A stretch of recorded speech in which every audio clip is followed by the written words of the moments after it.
எல்லோருக்கும் வணக்கம். ஸோ இந்த பதிவு எதுக்குன்னா வந்துட்டு இப்போ மணி வந்துட்டு 1 நைட்டு 1. நான் வந்து வெள்ளிக்கிழமை காலையில் வந்து ஷாப் திறந்தேன். 11 மணி இருக்கும் வந்து ஷாப் திறந்தேன். 11 மணிலேருந்து நான் இப்போ வரைக்கும் வெள்ளிக்கிழமையும் முடிஞ்சு போய் சனிக்கிழமை ஸ்டார்ட் ஆகி மணி 1 ஆச்சு தைச்சிக்கிட்டு இருக்கேன். ரொம்ப மனசு கஷ்டப்பட்ட ஒரு விஷயத்த ஒன்று சொல்கிறேன். என்னென்னா, நான் ஒரு ப்ளவுஸை எடுத்து வரைஞ்சி வெட்டி தைச்சி முடிக்கிறதுக்கே 2 மணி நேரம் தான் எனக்கு பிடிக்கும். இன்றைக்கி வந்துட்டு 1 2 3 4 4வது ப்ளவுஸும் தைச்சிட்டேன். மணி 1 ஆச்சு. 5 இன்னும் தைக்கலை, வெட்டி வச்சுது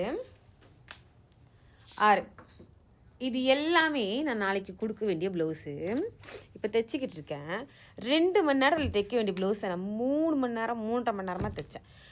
ஏன் எல்லாமே ஒட்டு, கைக்கு ஒட்டு, ஷோல்டரை ஒட்டு, இடுப்பில் ஒட்டு, பட்டி கூட ஒட்டு போட்டிருக்கேன். எனக்கு தெரியுமா, தப்பி தவறி இந்த பதிவை வந்து துணி நெய்கிறவங்க, நீங்கள் யாராவது பார்த்தீங்கன்னா ஊரில் துணி நெய்கிறவங்க, துணி தயாரிக்கிறவங்க, உங்களுக்காக தான் இந்த பதிவு.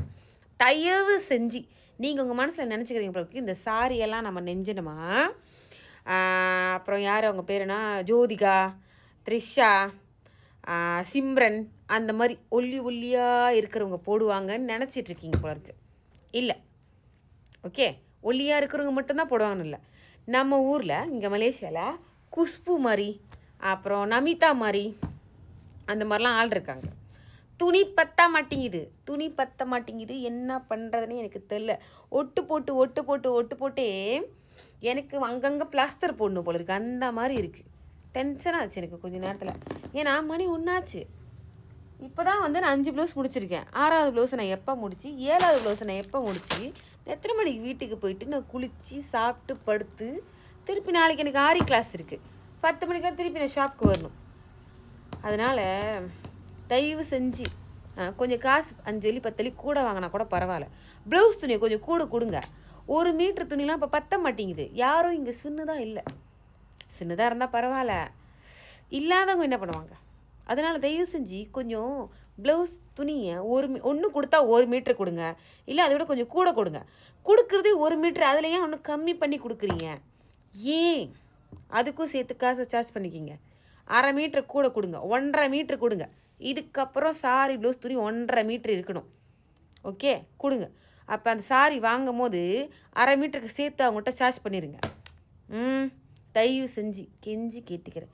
என்னால் முடியல. இங்கே பாருங்கள், புடவையிலேருந்து துணி எடுத்தால் அவங்களுக்கு புடவை கட்ட முடியாது, அப்புறம் குசுவும் வராது. அப்போ நான் எங்கேருந்தா துணி எடுப்பேன்? பாருங்கள், ஒட்டு போட்டுக்கிட்டு இருக்கேன். கையெல்லாம் ஒட்டு போட்டு செத்து போயிடும் போல இருக்கு. நான் கடவுளே முருகா, தயவு செஞ்சு கொஞ்சம் இந்த பதிவை நீங்கள் பார்த்தீங்கன்னா, தயவு செஞ்சு யாராவது பார்த்தீங்கன்னா, ஊரில் உங்களுக்கு தெரிஞ்சவங்க துணி நெய்கிறவங்களாம் இருந்தாங்கன்னா அவங்களுக்கு ஷேர் பண்ணி விடுங்க.